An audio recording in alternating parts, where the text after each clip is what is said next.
Hello, everybody.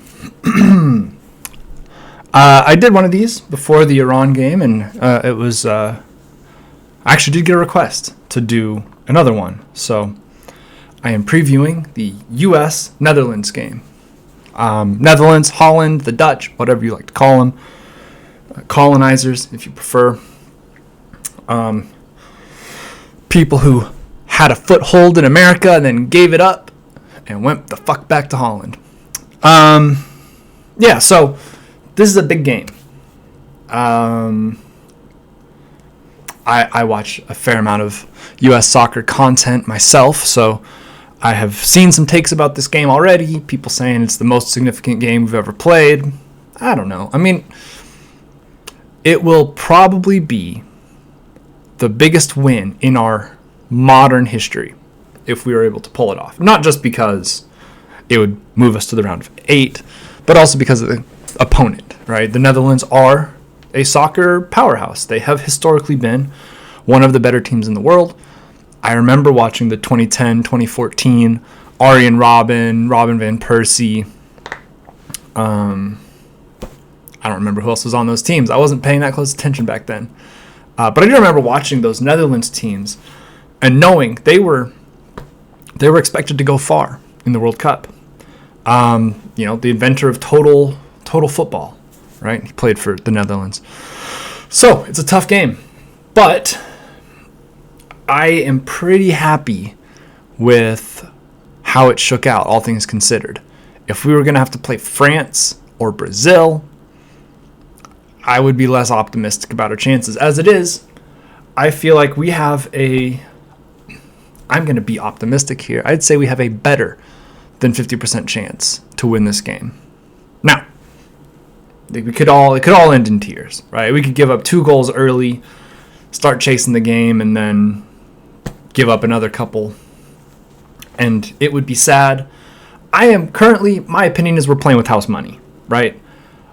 When I came into this, I talked to my dad about it, right? My dad is a little bit more of a casual, not quite as much of a sicko as I am, but what is the goal? What would be a successful World Cup? And the things I said were, we want to get out of the group stage. That's the key. Getting out of the group stage means that our World Cup has been a success, right? We have achieved what we should expect our team to achieve, which is get out of the group. Now, Germany didn't get out of the group 2 times in a row. Germany's washed. That's not true. Germany would probably throttle us, right? But sometimes you get matchups that don't go your way. You have a bad game where you can't finish. Think Saudi Arabia beating Argentina. People talk a lot of shit about XG. I think it is actually a very useful metric just to show you sort of who's been dangerous.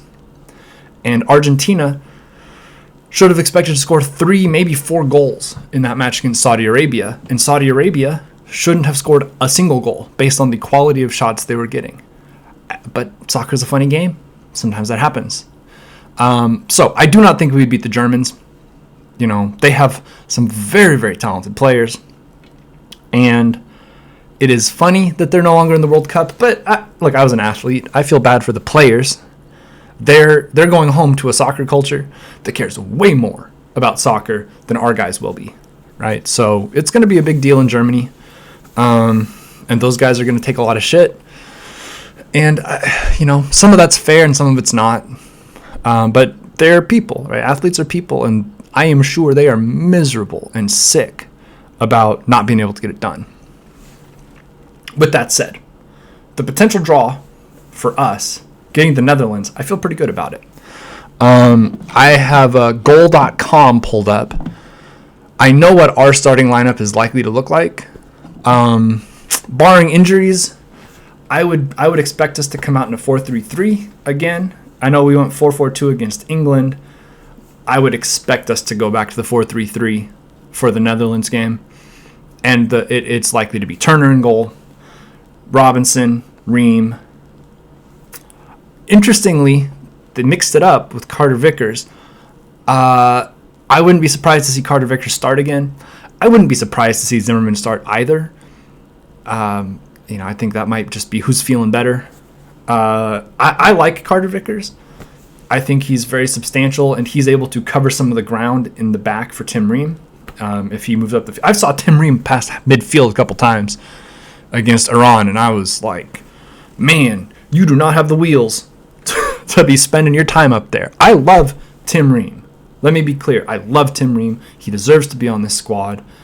It would have been offensive to leave him off. The season he's having with Fulham, the defense they're playing over there, the partnership between him and Jedi, he absolutely deserved to be part of this team, and I'm very, very happy he's here.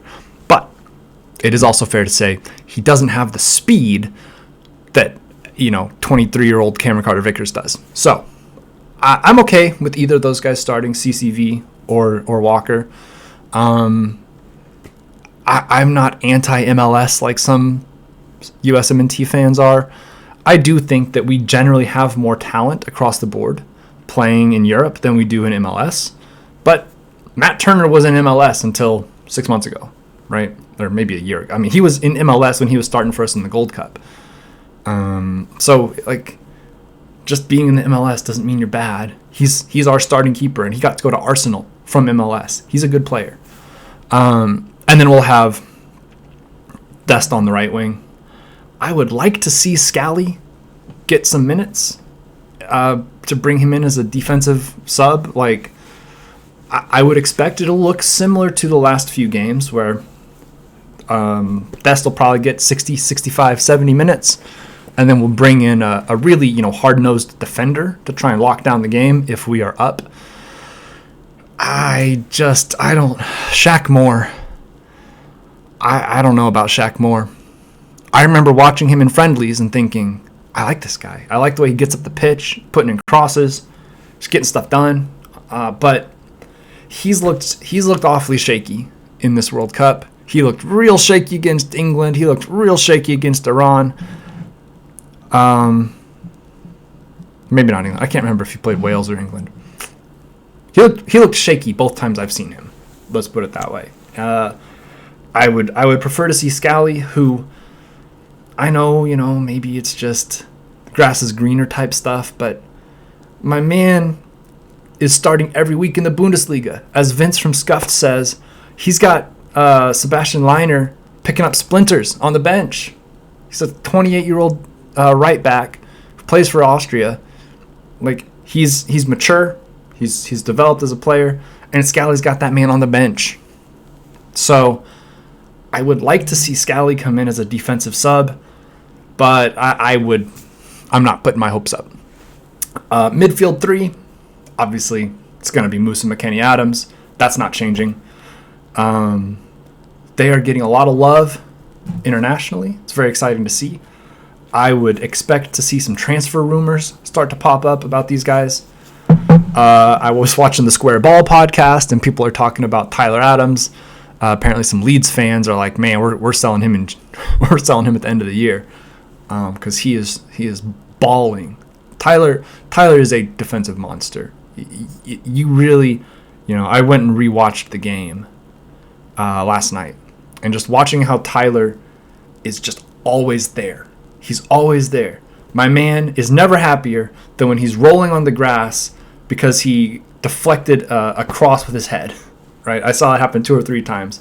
Intercepted a cross with the head, deflected it away, on the turf rolling, and then right back in it. And then up top, this one's a little bit trickier because of the injury concerns.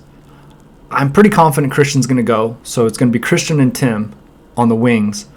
And then I want to see Sargent.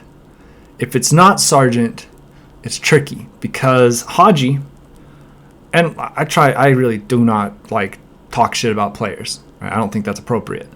Haji has not been overly impressive. He seems like he's been maybe a little bit. He just hasn't played a lot. I mean, I know that he grew up playing with Christian and Weston and these guys, but he hasn't really been part of the national team for a while.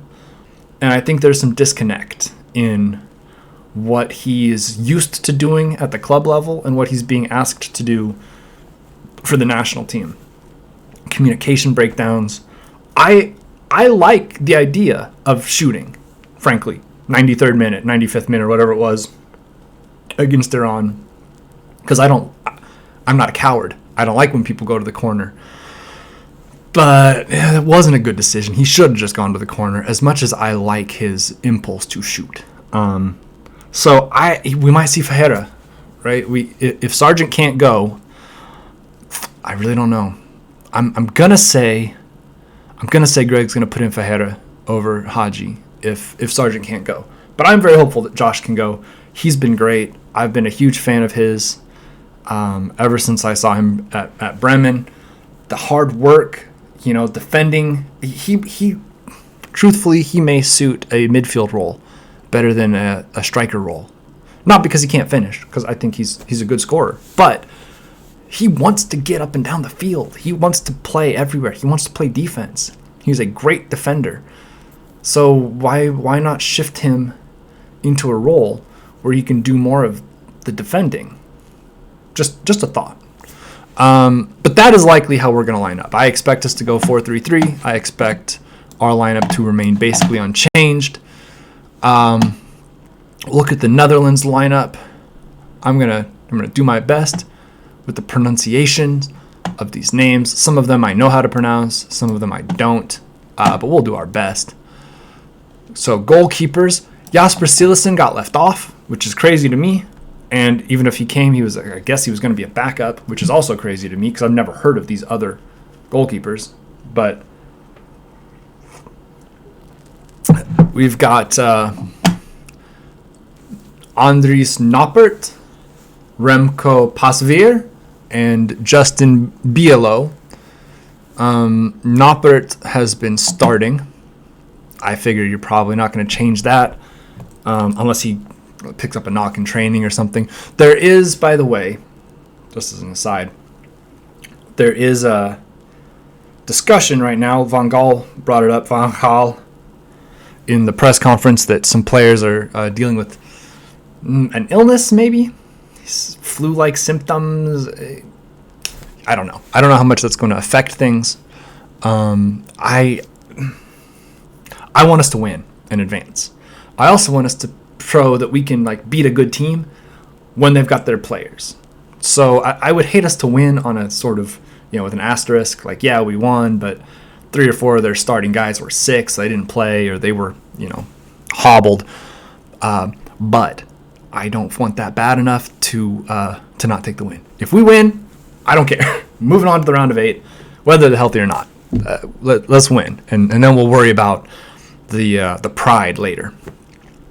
At the back, they've been running a 3-5-2. I would expect them to throw that out there again. I mean, Van Gaal might throw in some tactical wrinkles, but usually you don't do too much tinkering with your shape on the national team side because you just don't have as much time with the guys to get those passing patterns and runs down. So we're probably going to see Van Dijk in the middle and De Ligt and either Ake or Timber, right? Timber's a popular pick right now. He may start in the back 3, but you're definitely going to see Van Dijk, and you are certainly going to see Matthias De Ligt. Nathan Ake is another choice back there. Stefan de Vrij is also pretty good. But I would say you're going to see Timber or Ake, Van Dijk, and De Ligt in the back.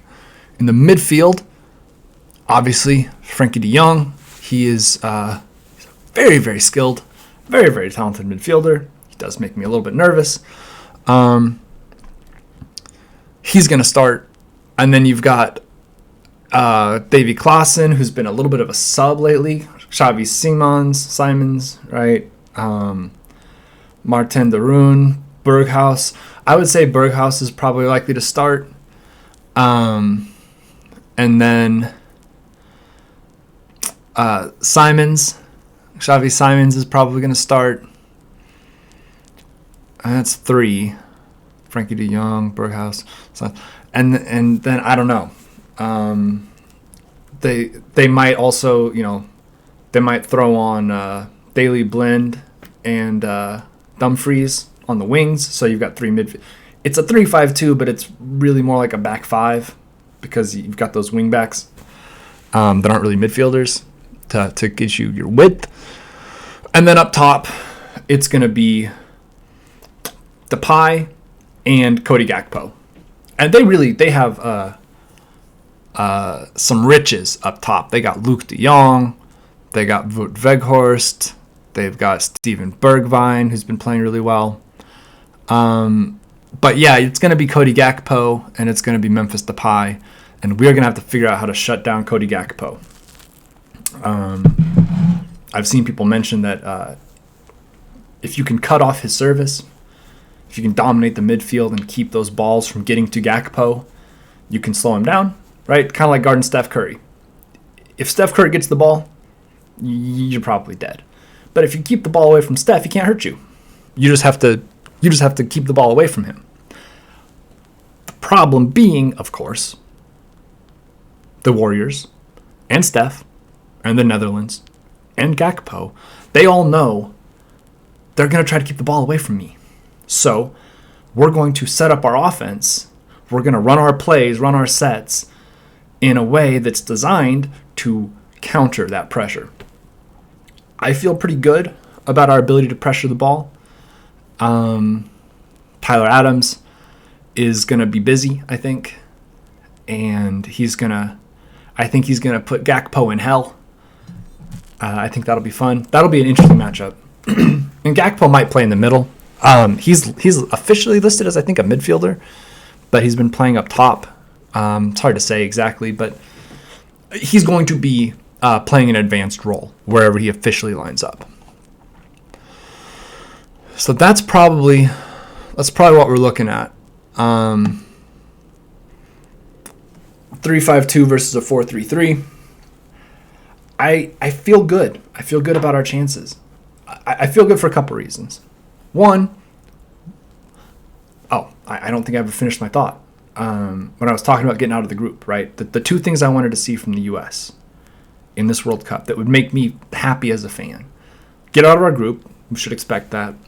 And I wanted to see us play attractive soccer. And we have. We have played beautiful soccer. We got 1-2s on the wings. We've got Weston McKennie saucing dudes with spin moves. We've got beautiful little chips into the box. Sometimes they turn into goals. Sometimes they just, it's half an inch. We've got great movement. It's been very beautiful to watch. We're actually playing soccer. We're not just sitting back and countering, absorbing pressure, hitting it long. I remember those days. We didn't have a lot of technical skill. It was just, if we could like string together 2 or 3 passes and then it's a turnover. And that's what we're doing to other teams now. Our defensive pressure is turning teams over. We're getting our little triangles going. We're getting some nice passes, stringing some passes together, maintaining possession. It's very exciting to watch. And that's what I wanted to see. I was afraid it was going to be ugly, clunky soccer. And we were going to get, a couple boring draws and maybe lose a game, and then we'd be done. But we haven't. We've played really pretty soccer. We won. We beat Iran. We beat England. I know it was a 0-0 draw, but that's a moral victory. And just ask English fans how they feel about it. They are in the mud. So, very successful group stage. In the knockout rounds, anything can happen. Right? Soccer, yes, you can dominate time of possession. You can dominate. A perfect example is Spain, Japan. Japan had 17.7% possession, which, call it 100 minutes, right? They basically had the ball for 20 minutes. Less than that. They really had the ball for about 15 minutes total in the whole game. And they still won. Because at the end of the day, you don't need a lot of possession to score goals. You need about 10 seconds. You get the ball out to the wing, guy making a streak, right? The goal that we scored against Wales. Pulisic's got the ball in the middle. He makes a nice through ball, nice pass up to Weah, one touch, goal. Took about 10 seconds. All you need is a defender to slip in the box, a cross that gets headed the wrong direction, right? A keeper who punches it out but doesn't get it far enough. There are all kinds of ways a team, even that's not as good as their opponent, can snatch a goal. And in a game like this, all you really need is one. I would expect this to be... I wouldn't be surprised to see it go to extra time, frankly, but I think it's going to be either 1-0 or 2-1. And I think the US is going to win. Now, I could be wrong. If I'm wrong, I'll be sad, but I will still be happy, because what we have seen in this World Cup is the guys that we thought were good, the guys that we've been wondering all the last 3 or 4 years, are they really good? Yeah, we beat Mexico, but Mexico might not be that good. Yeah, also we beat a B team in the Gold Cup and the Nations League. We looked bad in friendlies, but friendlies don't matter. Yeah, they're playing in Europe, but like Christian's not really playing much for Chelsea, and Tyler and Brendan are playing for Leeds, but Leeds is a perfect fit for their style of play. Could they really do it somewhere else? That's all been answered. Our guys are good. They are good, legitimately good players. They could play for a lot of national teams in this World Cup. I'm not going to say that like they're going to be bouncing starters from the England squad or from the French squad, but look around at some of the teams in the World Cup, some of the teams that didn't advance, and think about how many of them would be thrilled to have Tyler Adams patrolling the midfield, or Yunus Musa, or have Tim Weah up on the wing, giving you width and those huge runs, right? We have guys now who are legit, and we are legit. Barring injuries, the next 4 years should be very, very exciting for U.S. fans as we get ready for the 2026 World Cup here in the U.S. I will be making it a priority to get to a game. I don't know that I'll be able to go to a U.S. game, but I will go to a World Cup game in 2026. If we're still doing the channel and people are still paying attention to me, we'll link up at a game, and people can say hello. I will probably still have my Men in Blazers scarf. That'll do it for this one. A little bit of a longer preview video than I normally do. Well, normally is relative. I've only done one. My usual videos on the channel are 15 minutes or less. But I'm excited. Game tomorrow at 9. I will be streaming, I think. Yeah, I'm gonna stream. So tomorrow at 9 a.m. my time, Central Time. I will be on. I will be streaming. I will be stressed out. I might have to go a little bit Dutch for the game in order to mitigate some of that stress. You guys know what I'm talking about. But I'm excited. We have achieved what I wanted us to achieve in this World Cup. Fans are excited. Normies are excited. We're playing with house money now. Get a win tomorrow. We move on to the round of 8. And then we probably have to play Argentina, which I don't know how I like our chances against Argentina. But as tactical manager said, if we get the U.S. Argentina in Messi's last World Cup, people are going to be watching. It's going to be a great opportunity for us to get more non-sickos on board on the U.S. Men's national team. Right? We've got young guys that are exciting to watch. It's a good time. It's a good time to be a U.S. fan. I think that'll do it. Thank you guys for watching. Feel free to join me tomorrow when I'm streaming. I will try to get on a couple minutes before the game starts just so I can get everything set up. I'll be in the chat. And let's go. Let's go USA. One game. Win or go home. And we're not playing Duke. We're not playing Man City, right? We're playing a good team, but not a great team, and we can beat this team. So let's get it done tomorrow. Here we go. Have a good day, everybody. Thanks for watching. Have a good day. Drink lots of water, especially if you're imbibing tomorrow. Make sure you drink some water so as to not have a bad headache on Sunday. And I will see you guys in the morning.